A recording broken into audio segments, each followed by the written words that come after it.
Tayo lahat ay magsitayo at buksan po ninyo ang inyong mga Bible sa 2 Samuel. We'll start another series of lesson tonight, starting tonight about the life of Jonathan. Okay? Tejada. Ang Bible, maraming Jonathan. May Jonathan na anak na skriba. May Jonathan na priest. Meron din naman Jonathan na anak ni Saul. May Jonathan naman, marami yun eh. I think there are about 9 Jonathans in the Word of God. Pero ngayong gabi ay titingnan natin yung Jonathan na anak ni King Saul na naging kaibigan ni David. Okay? At ngayong gabi, I'd like to talk about a friend is God's gift. Ang kaibigan ay bigay ng Diyos. At kung kaibigan ay bigay ng Diyos, dapat lamang na makita natin kung ano ang uri ng kaibigan na ito. So, as we go along with our study, makikita mo kung yung kaibigan mo ba ay kaibigang bigay ng Diyos at ikaw ba. Okay? On the other hand, on the other angle, doon naman sa kabilang banda, anong uri ka namang kaibigan? Okay? At makikita din natin sa pangatlong bagay o in another sense that makita natin na ang tunay talaga nating kaibigan, bawat isa sa atin ay dapat ma-develop is our friendship with our Savior. Iyon po yun sapagkat wala tayong ibang maasahan tamang kaibigan kundi ang ating Panginoon. Amen? Yes, He is a friend. Okay. 2 Samuel chapter 1 verses 13 down to 27. We'll read a lot of verses tonight. Okay, verse 13, I read, and then you read verse 14, hanggang tayo makarating doon sa verse number 27. If you are there, please say aloud, amen. Okay, handa na? And David said unto the young man that told him, Whence art thou? And he answered, I am the son of a stranger, an Amalekite.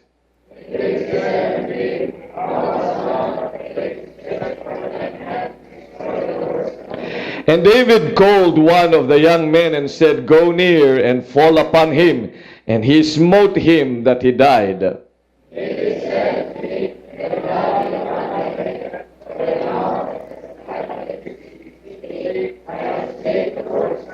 And David lamented with his lamentations over Saul and over Jonathan his son.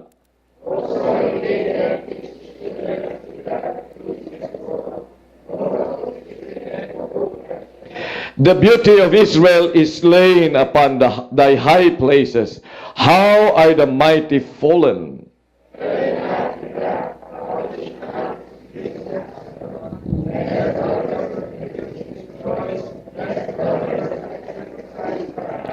Ye mountains of Gilboa, let there be no dew, neither let there be rain upon you, nor fields of offerings. For there the shield of the mighty is vilely cast away, the shield of Saul, as though he had not been anointed with oil.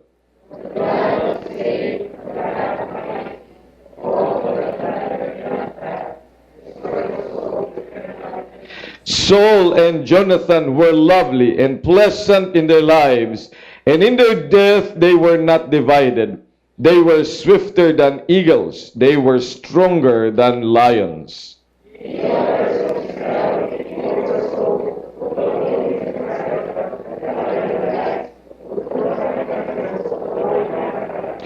How are the mighty fallen in the midst of the battle? O Jonathan, thou wast slain in thine high places.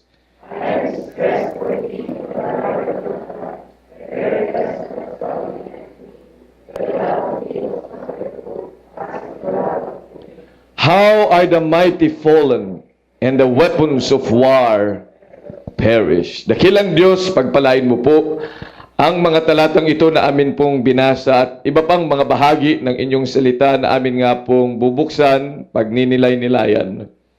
At hinihiling ko po na kami ay makaunawa sa katotohanan na ang pagkaibigan at ang pakikipagkaibigan ay bagay na nais mo po sa bawat isa sa amin.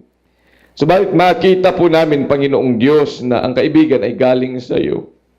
At ang mga kaibigan na dapat dumarating sa amin ay tunay na galing sa iyo. At makita namin, Panginoong Diyos, ang kanilang pong karakter.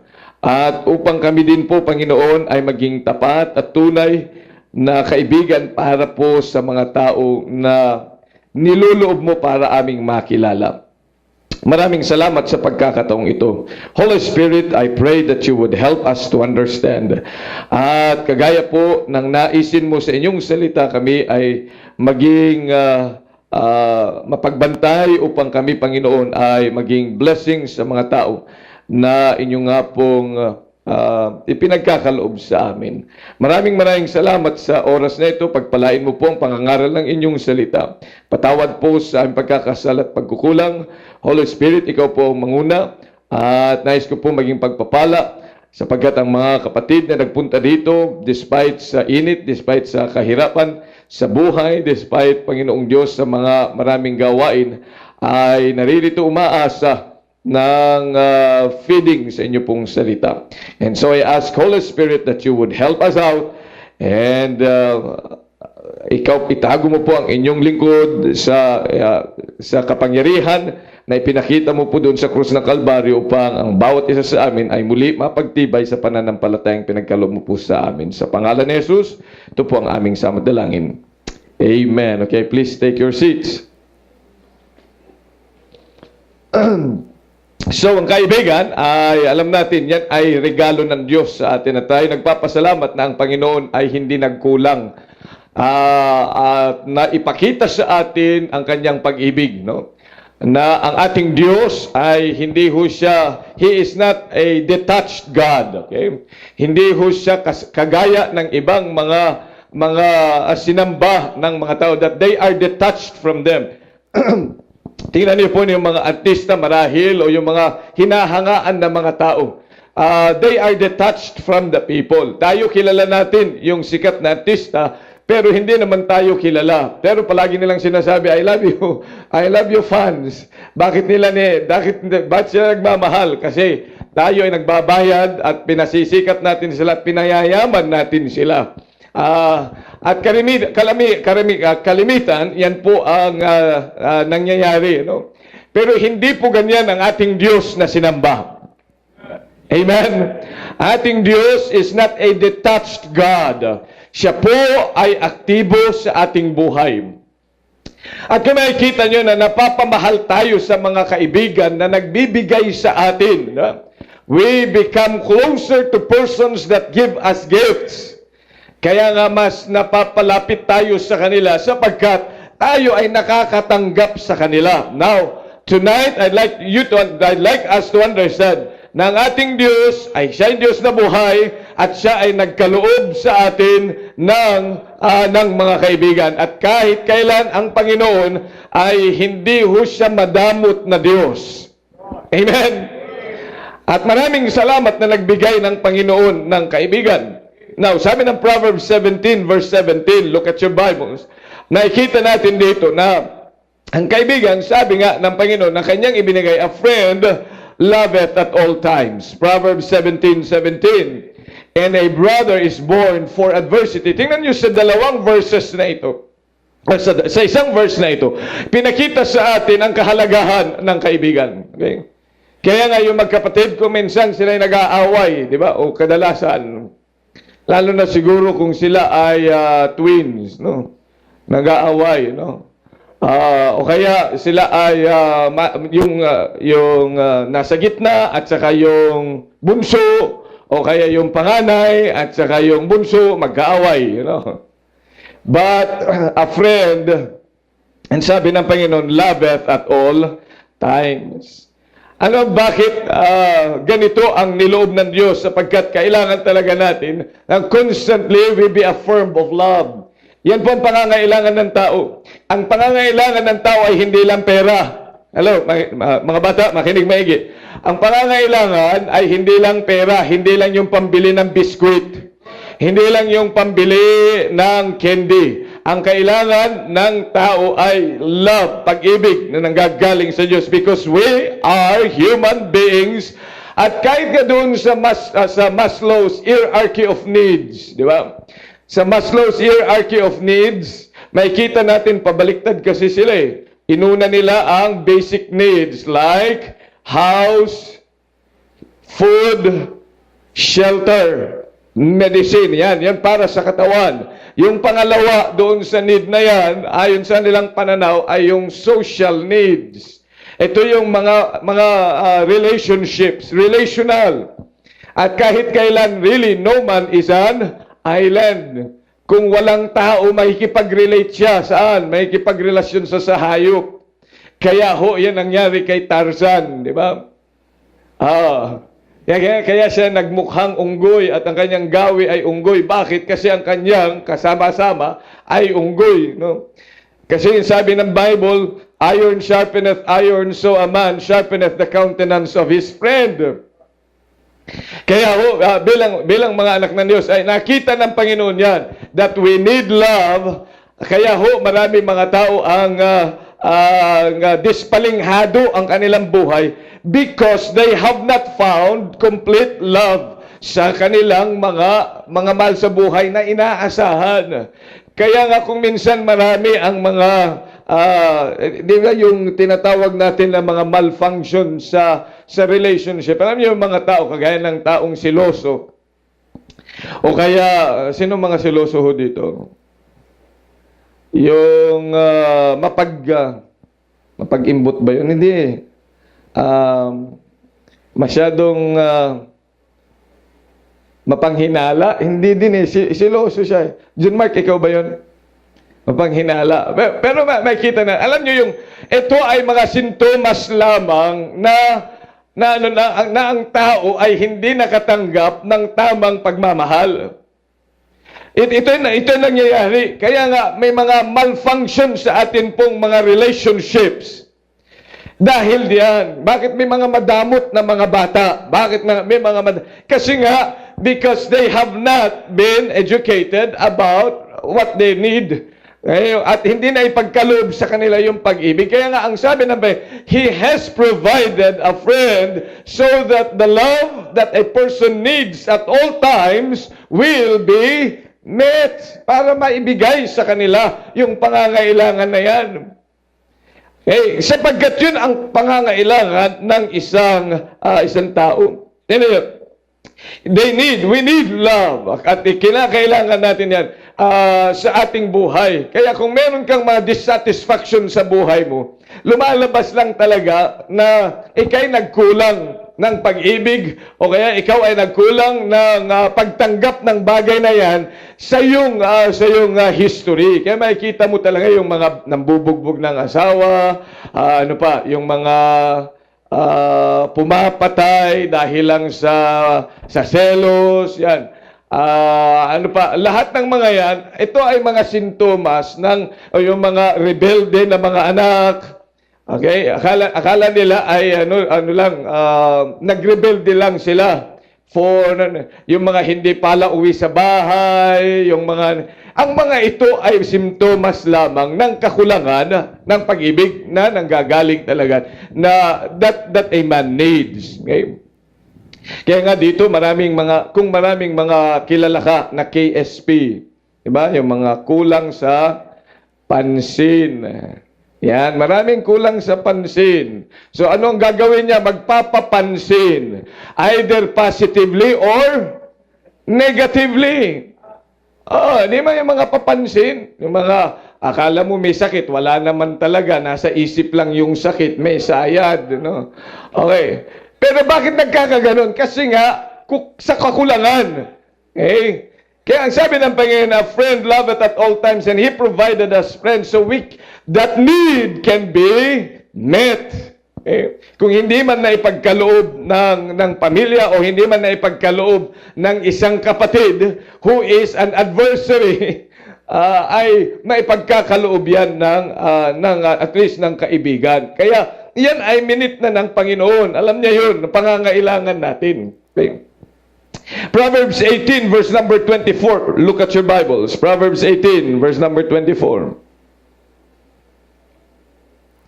Kaya kung may mga KSP kayong kakilala, marahil yung katabi mo KSP, ay wag ka na masyadong magalit sa kanya. Extend mo na yung iyong mapagpasensyang ang tawag nito? Yung iyong pasensya, okay? Bakit? Kasi naghahanap yan talaga ng pansin. Hindi yan naibigay sa kanya ang pag-ibig na kailangan niya, no? Noong siya ay bata pa marahil.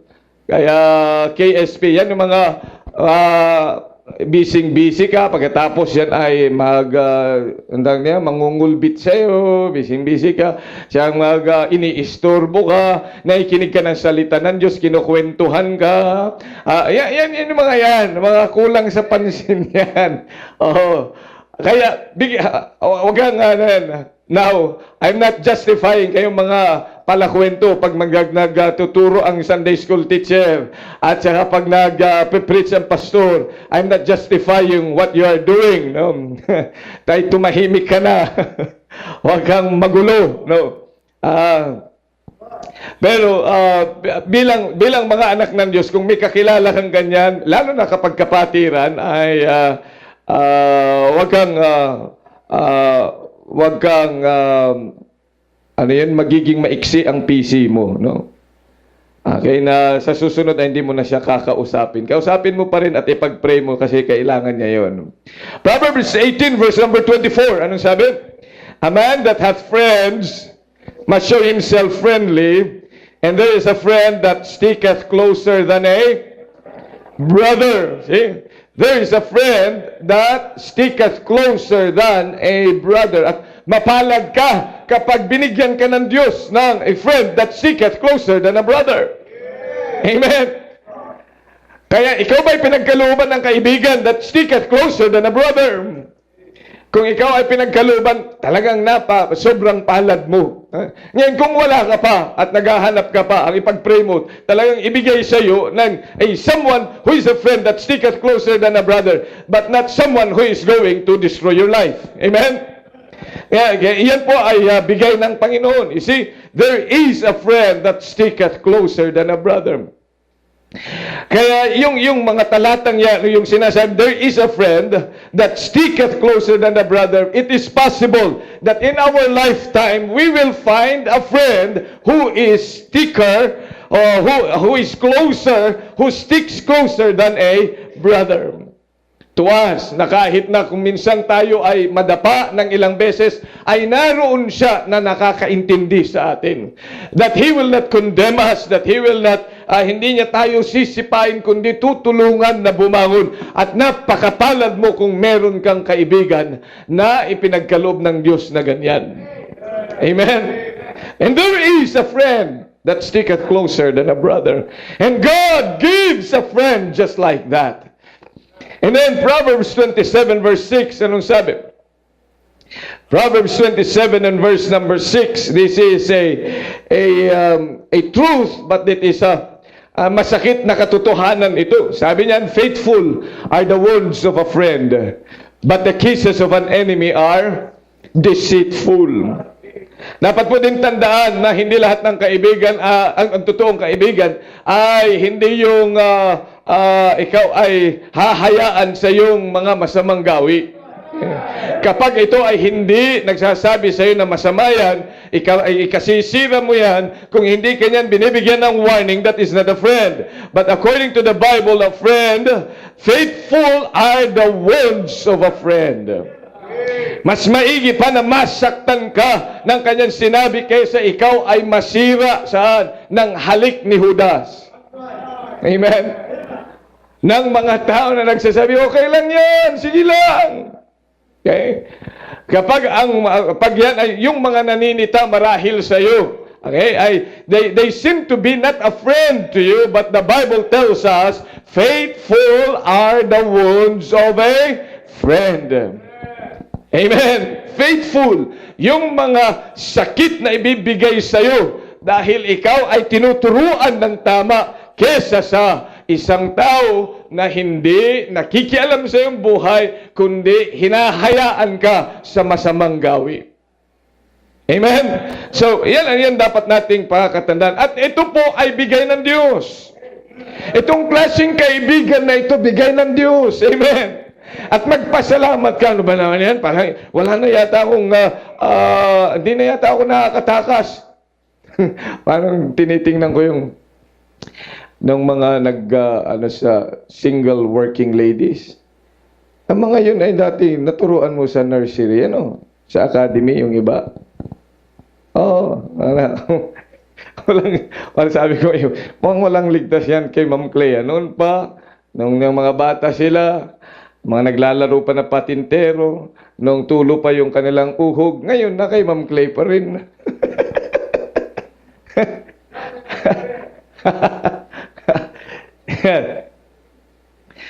Now, faithful are the wounds of a friend. Walang lahat na lang yata ay nakita. Okay? At para bagang ikaw ay anong tatawag niyan, yung mga kabataan ngayon, palagi nilang sinasabi na yung kanyang steps ay bilang na bilang. Okay? Ayaw niya ng nasasabihan. Okay? Gusto niyang maging malaya. Ibong man may layang lumipad. Kulungin mo man ay umaaklas. Yan ang panuntunan ngayon sa sanlibutan. Kaya ayaw nila nung kaibigan na nagsasabi sa kanyang hindi natin dapat gawin yan. Huwag tayong pumunta dyan. Dito lang tayo. Mas gusto nila yung kaibigan nagsabing, sige lang, sige, kayang-kaya mo yan. Pero pag napahamak naman, siya ang unang-unang tatalilis. No? So faithful are the wounds of a friend, at you should be thankful to God when you have friends like that. Nakikita mo ba? Do you have friends who hurt you sometimes, or most of the times? Sinasabihan ka ng masakit na salita dahil kailangan mong marinig yun para ikaw ay magising sa katotohanan. Kesa sa palagi na lang sinasabing mga positibong mga bagay, pero mga pambobola na yun. Okay? If you have friends like that, then God has given us these friends. Proverbs 27 verse 17. Ang nakalagay, for iron sharpeneth iron, so a man sharpeneth the countenance of his friends. You know why God gives a friend? Sapagkat ang tao ay naapektuhan ng kapwa niya. Kung sino kaibigan mo, kung sino kasama mo, yun magiging ganun ka. Kaya nga kung ang kaibigan mo o kasama mo ay palaging negatibo ang kanyang espiritu, negatibo ka rin sa susunod. Yung positive na iyong mga pamantayan sa buhay, nababago dahil sa iyong kasama. Kaya nga, bilang mga anak ng Diyos, mapalad ka kung ikaw ay may kaibigan that will sharpen your countenance for God. Amen? Yung salitang countenance, yung countenance, may countenance na kaiga-igaya sa Panginoon. Natatandaan ninyo, noong nagalit si Cain, at ang sabi ng Panginoon, why art thine countenance fallen? See the countenance, yung tinatawag natin na projection ng isang tao, ay makikita mo naman talaga yan eh. The way he projects himself, the way he conducts himself in public, that is a countenance. At nakikita yan ng Panginoon. Kaya makikita mo kung sino yung mga kasama mo, sa susunod ganun ka na rin. Diba? Nakikita kayo marahil dati nang maayos ang paghati ng buhok, habang kasama niya ay yung mga hati ng buhok ay yung maayos din. Pero noong siya ay umalis at nakipaghalibilo sa iba, ay ganun na rin yung kanilang ayos ng kanyang buhok. Why? Because iron sharpeneth iron, and so a man sharpeneth the countenance of his friend. Kaya nakikita yun ng Diyos, na kung sino kasama mo, magiging ganun ka. Kaya nga, He gives friends and true friends. Amen? Para ikaw ay talagang lalong mahasa sa gawain ng Diyos. Kaya kung makikita mo na yung mga kasama mo ay hindi ka naman nag-i-improve as a choir member o kaya hindi ka nag-i-improve as a Sunday school teacher, bakit hindi mo na lang sila iwanan and look for a friend that God gives? Hello?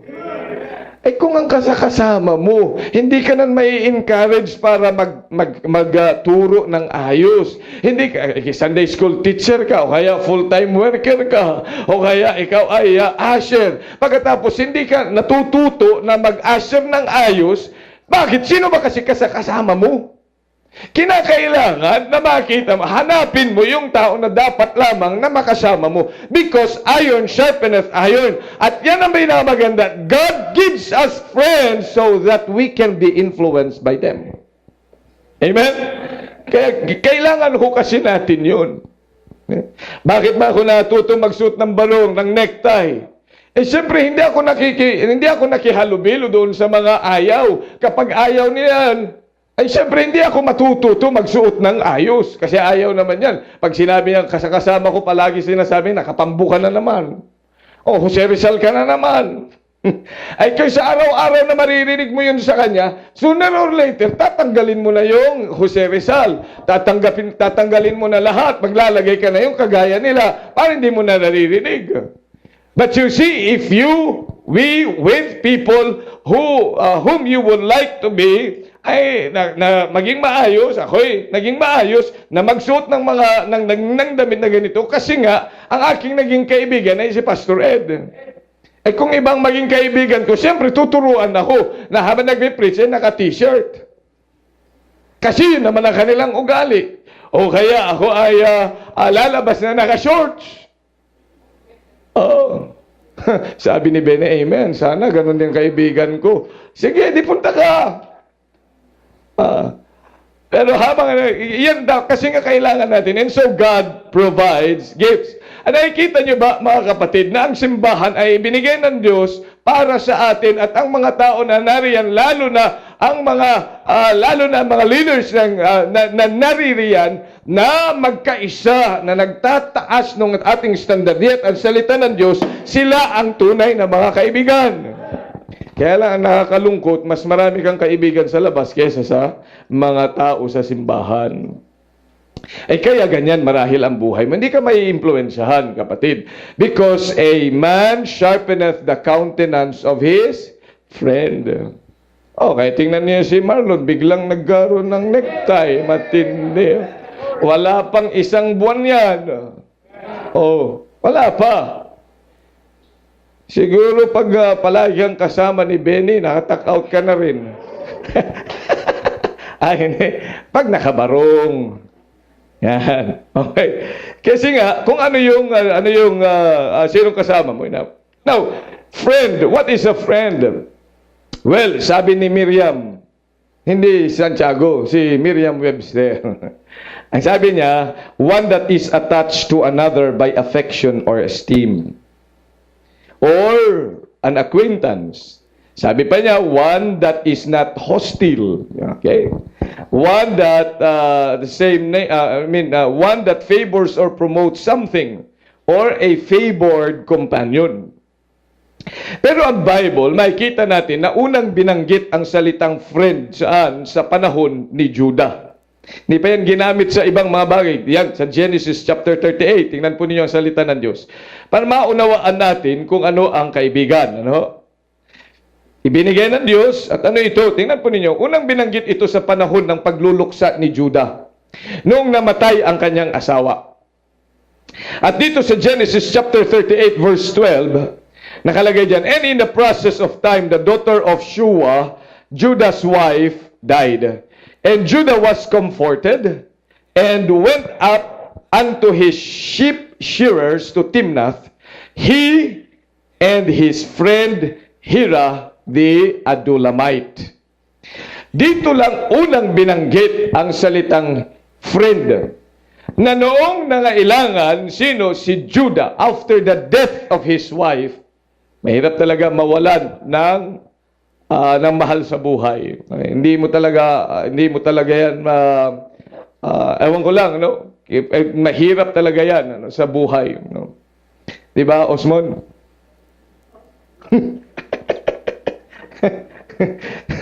Binata pa, akala mo'y alam na eh.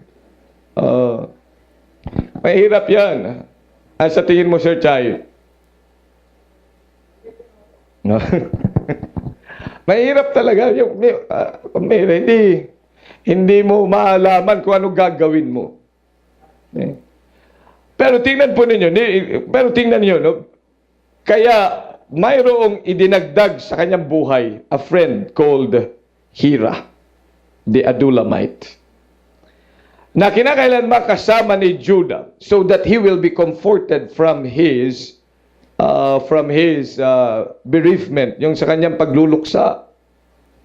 Kaya nga may kita natin dito na ang kaibigan ay napakagandang regalo ng Diyos para maibsan yung atin pong pagdadalamhati. Mga bagay na marahil hindi may bibigay ng pera, kahit maraming pera, kung ikay nagdadalamhati, nawalan ka ng mahal sa buhay, hindi ka mabibigyan talaga yan ng comfort. But you see, a friend can ease the burden. At yun po it's not just only one who is attached to another by affection or esteem, but he is someone that can comfort you. Na kinakailangan sa panahon ng pagdadalamhati ay meron kang mahihingahan ng sama ng loob. Marami ang mga nasisiraan ng bait, nasisiraan ng loob kasi wala silang mga kaibigan. Pero maraming salamat sa bigay ng Diyos na kapag ikaw ay nagdadalamhati, ikaw ay masama ang loob, ay meron kang malalapitan.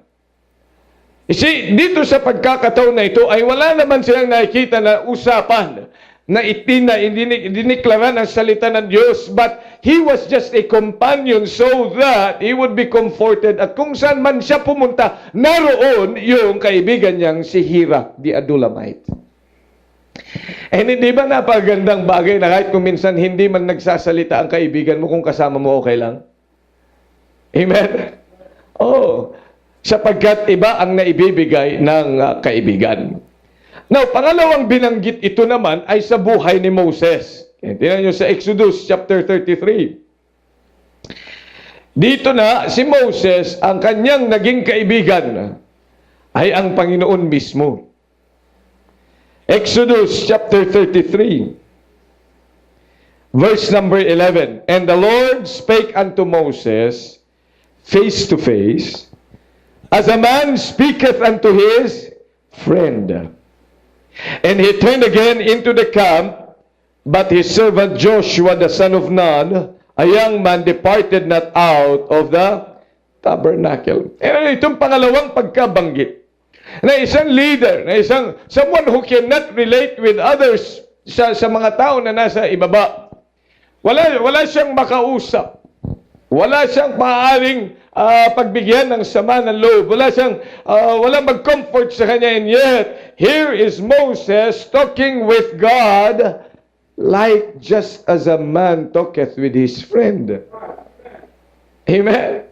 Makikita natin dito na, ang kaibigan is someone that can really give you comfort, that can really guide you. At ang Diyos ay hindi ho nalalayo sa ating pagiging kaibigan. And He is available for us para tayo po ay maging kaibigan. Moses is not an extraordinary man. Kung titingnan natin ang history ni Moses, ano ba klase ni Moses? Nakapatay siya. Dalawa nga pinatay niya. Tama? Oh, pero may kita natin dito, bakit siya kinasihan pa rin ng Panginoon at na ganun pa rin pagkikipagkaibigan ng Diyos sa kanya? Because Moses needed someone. At walang ibang makapagbigay sa kanya yan kundi ang Panginoon. At noong siya ay naglalakbay kasama nag-lead siya from Egypt papunta doon sa wilderness, walang marahil isang close friend niya. In fact, si Aaron na kanyang spokesman at saka yung kapatid na si Miriam ay nag-aklas din sa kanya. Pero isa ang nanatili na naging kaibigan niya, ito walang iba kundi ang Diyos. Amen? At napaganda kung kaibigan mo ay ang Panginoon.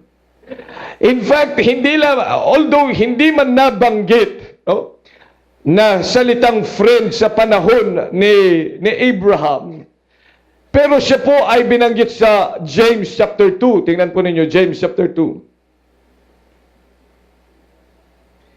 Dahil hindi lang yung salitang friend, but the relationship and the experience that Abraham had with God defined what a friend is. And sabi niya, and the scripture was fulfilled with which saith, Abraham believed God, and it was imputed unto him for righteousness, and he was called what? He was called the friend of God, ang kaibigan ng Diyos. Itong salitang friend na yan ay hindi man ginamit doon sa Old Testament. Remember, nauna pa si Abraham kay Moses. Amen? Pero ginamit yung friend na yun kay Moses. Pero kay Abraham, hindi nagamit yun. But the experience was an explanation of what a friend is. Kaya nga, dito pagdating sa James, nung binalikan ni James yung pangyayari sa buhay ni Abraham, then the life of Abraham, believing God, following His Word, at nakikita natin na kahit pa galing siya sa pamilya na mayaman at idolatrous, and yet because God called him, ang sabi ng Diyos sa kanya ay humayo ka, umalis ka dyan sa iyong lugar, sa iyong angkan, at dadalhin kita sa lugar ng pangako. And by the word of God, he followed through. At ang sabi ng Diyos, siya ay kaibigan ng Panginoon. Kaya nga ang tao na nakikinig sa salita ng Diyos at sinusunod ito ng walang question, he is a friend of God. Amen.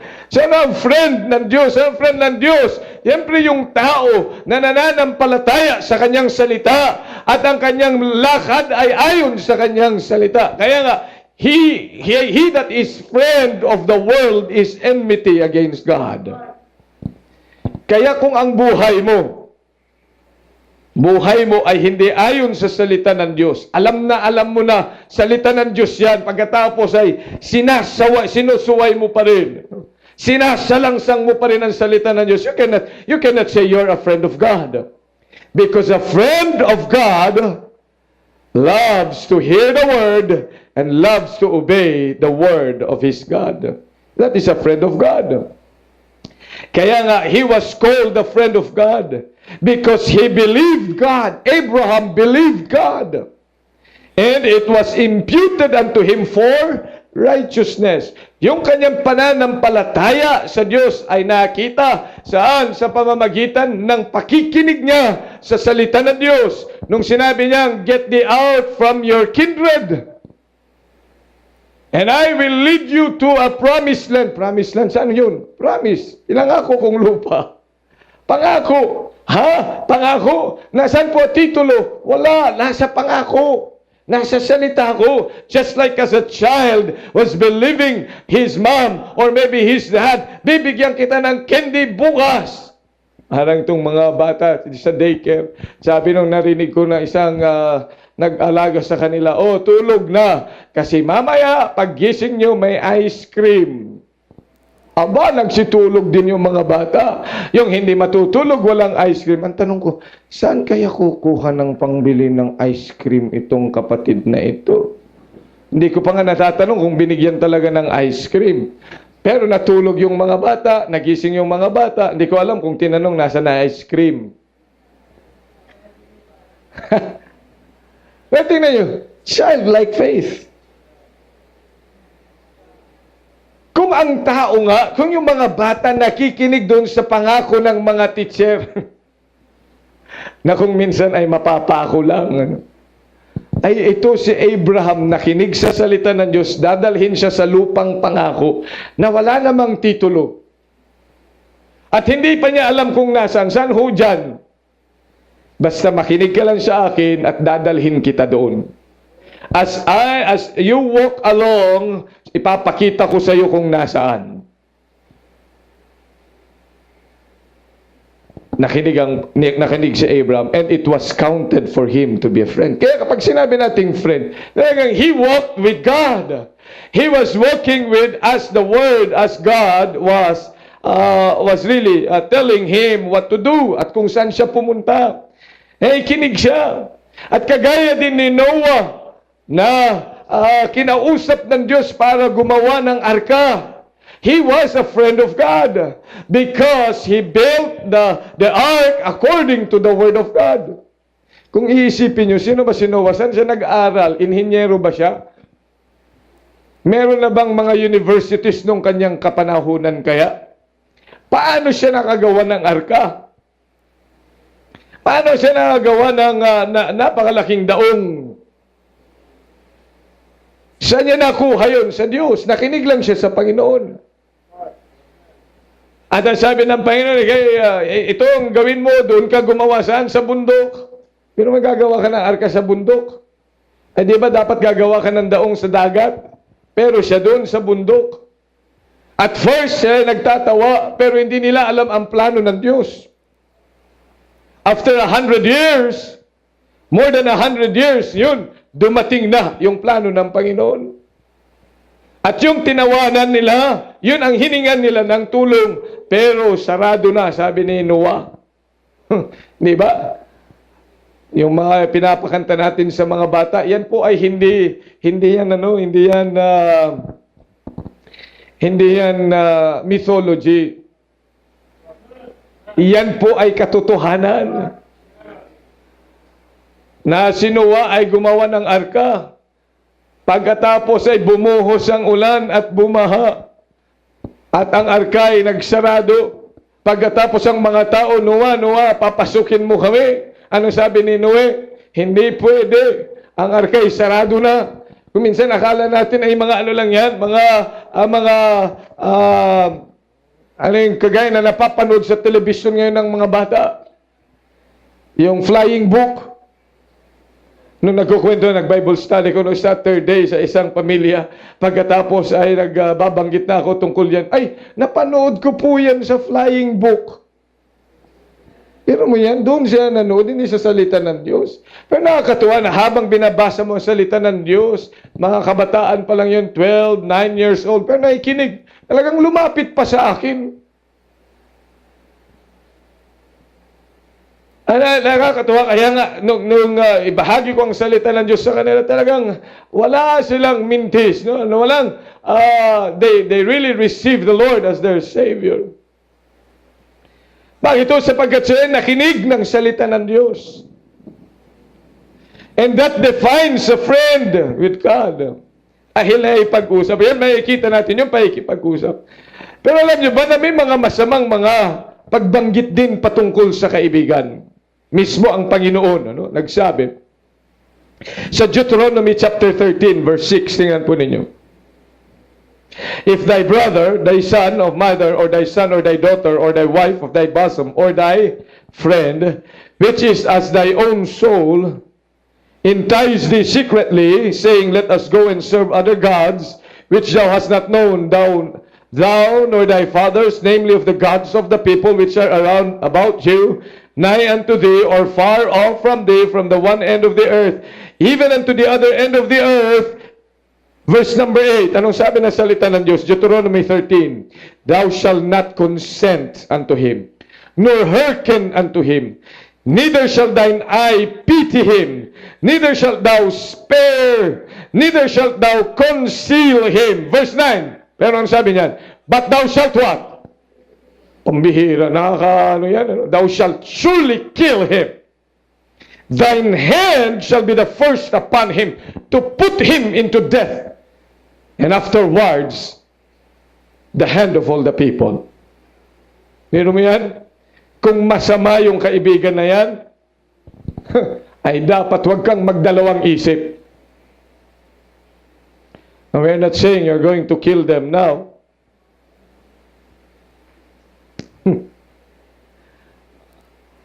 Anong sinasabi ng Panginoon diyan? Talagang ang kaibigang masama, layuan mo. Amen? Kapag yan ay kaibigang nagsasabi ng masamang mga bagay, wag na lang, hindi yan talaga kaibigan. Huwag ka na magdalawang isip. In fact, sa 2 Samuel chapter 13 verse 3, patandaan niyo yung kaibigan ni Amnon na anak ni King David. Ang kaibigan niya may pangalang Jonadab. Na nung sabi ni Amnon na in love siya doon kay Tamar, pagkatapos ay gumawa siya ng masamang balakin. Biro mo yung klase ng kaibigan na yan. Ano? Kaya ito yung may mga masasamang mga bagay. At ang sabi ng Diyos ay huwag mo talaga siyang kakatigan. Amen? Hello? Meron ka bang naging kaibigan o marahil kaibigan na ganyan? Sabi ng Diyos, layuan mo. Hindi sabi ni Pastor. Layuan mo na yan. Kung yan ay nagtutulak sa iyo, pasasabi niya, huwag na tayo magsimba. Hello? Hoy, umamalis ka na lang dyan sa yung simbahan. Pag sinabi niya yan ay talaga dapat ialsin mo na sa yung, burahin mo na siya sa yung listahan. Huwag ka na magdalawang isip kung ilalayo ka saan. Sa paglilingkod sa Panginoon. Ilalayo ka saan? Sa salita ng Diyos. Ang tatawanan kayo dyan. Akala nyo, si Jessa na naman may sabi. Sabi na salita ng Diyos.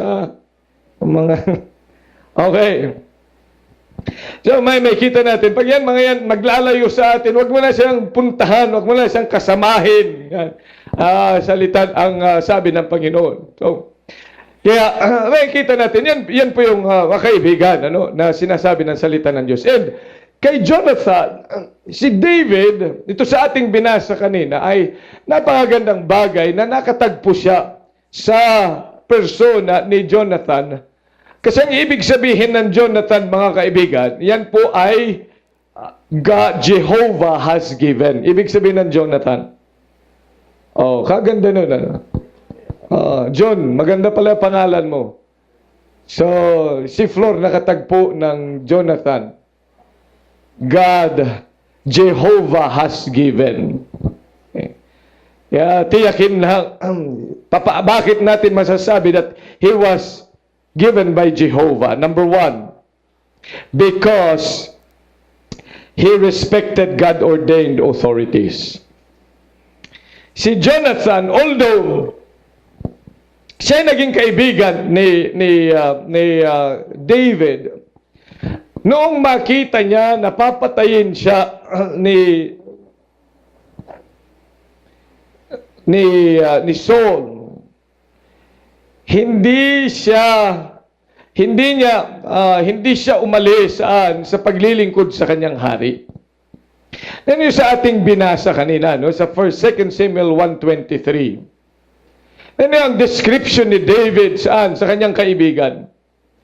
Saul and Jonathan were lovely and pleasant in their lives, and in their death they were not what?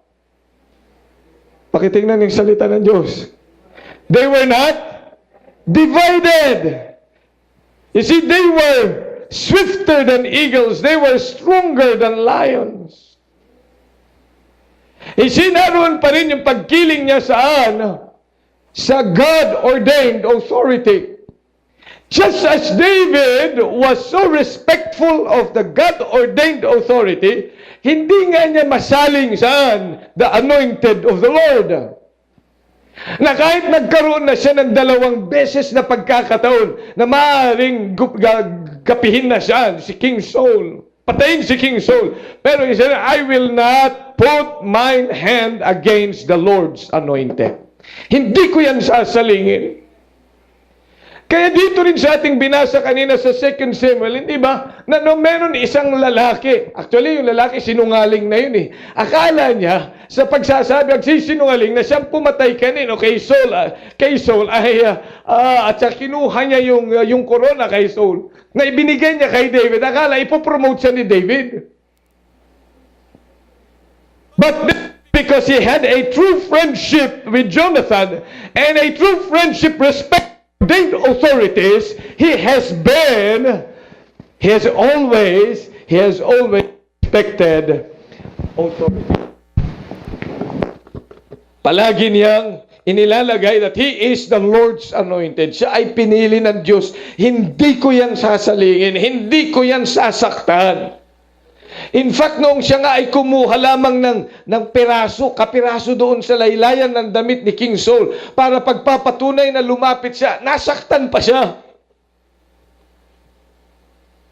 At nagalit pa niya doon sa bantay ni King Saul at sabi niya, dapat ikaw Abner, ikaw ay patayin sapagkat hindi mo binantayan ang iyong hari. Biro mo may nakapunta na dyan na kung kalaban ay napatay na. You see, because he respected God-ordained authorities.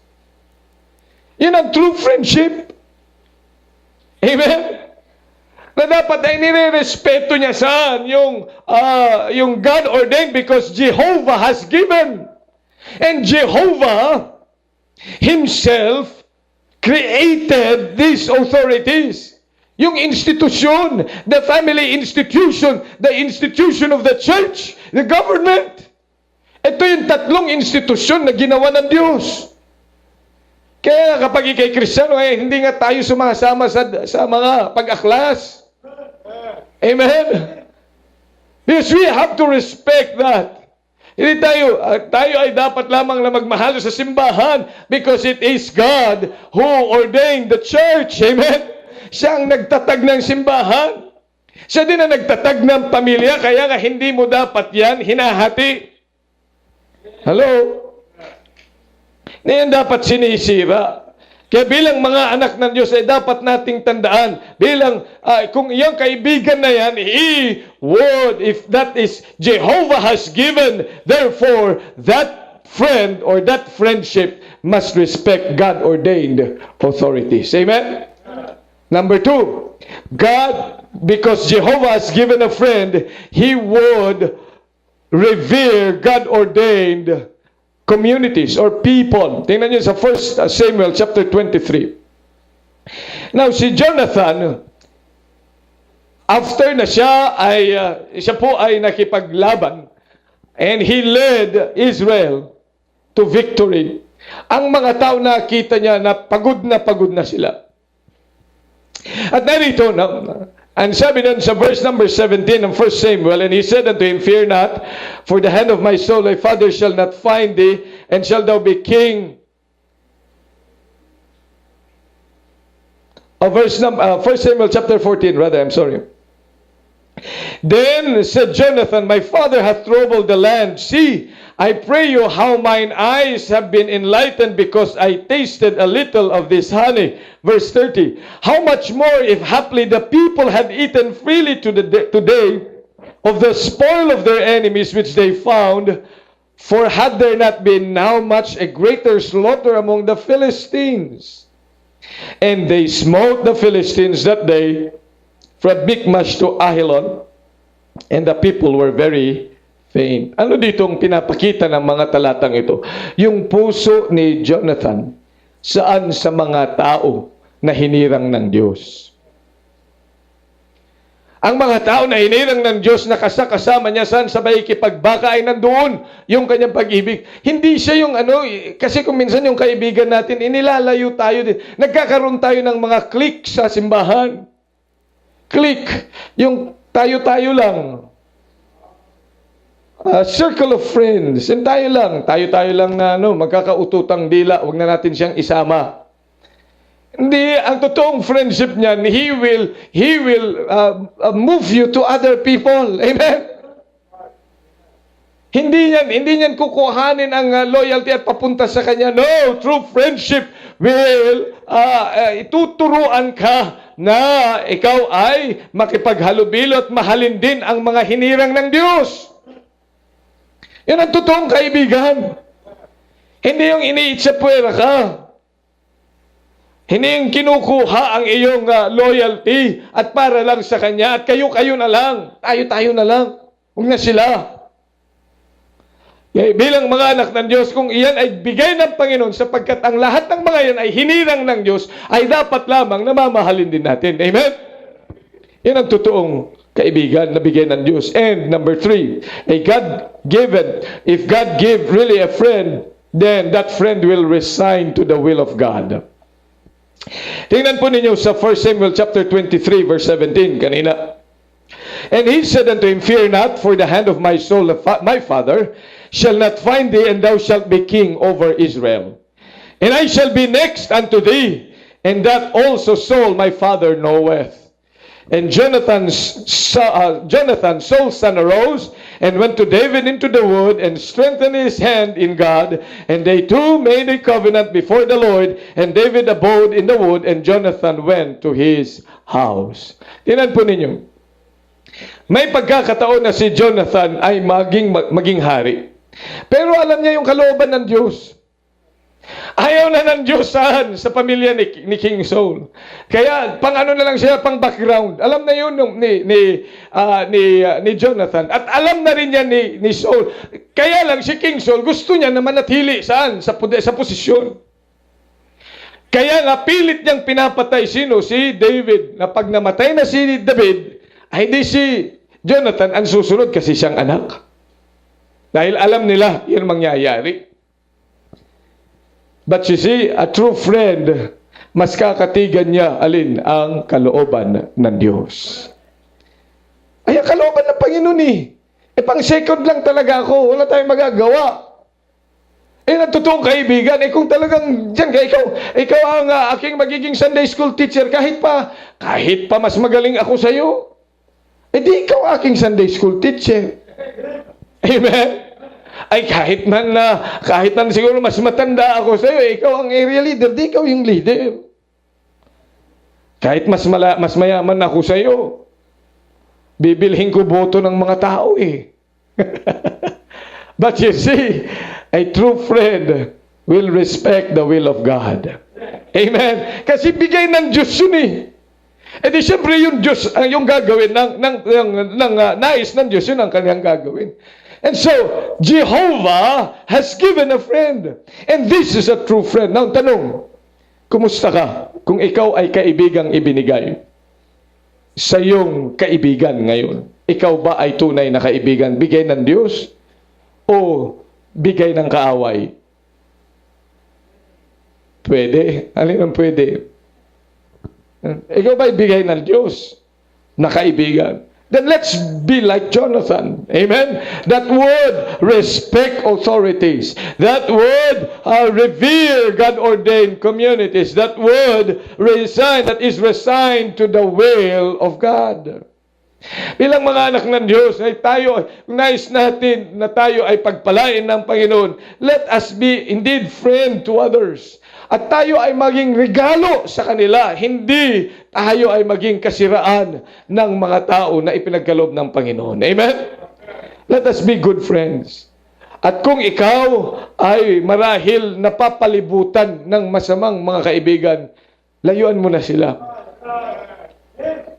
Ang nais ng Diyos, nagbigay siya ng kaibigan. Oo, nagbigay ng Panginoon ng kaibigan. Kaya nga, yung ibinigay niya, yun ang iyong mahalin. Dahil yung ibinigay niya, yun ang mas makabubuti sa iyo. Yan ay mas magagamit at ikaw ay magiging maayos na mananampalataya. Amen? Have you found a friend? If you haven't found a friend, tingnan po niyo ang sabi ng Panginoon sa John chapter 15, verse 15, and I'm closing. John 15, verse number 15. Henceforth, I'll call you not servants, for the servant knoweth not what his Lord doeth. But I have called you friends. For all things that I have heard of my Father, I have made known unto you. If you have not found a friend, there is a friend that sticketh closer than a brother. At siya ay, kung ikaw ay ligtas, natagpuan mo na siya. I-realize mo sa buhay mo, may kaibigan ka. At ang kaibigan nating tunay ay walang iba kundi ang Panginoong Jesucristo. Amen? And we have a good friend. Tayo lahat ay magsitayo. Dakilang Diyos, maraming salamat po sa pagkakataong itong pinagkaloob po sa amin. Maraming salamat sa katotohanan that we have a friend that sticketh closer than a brother.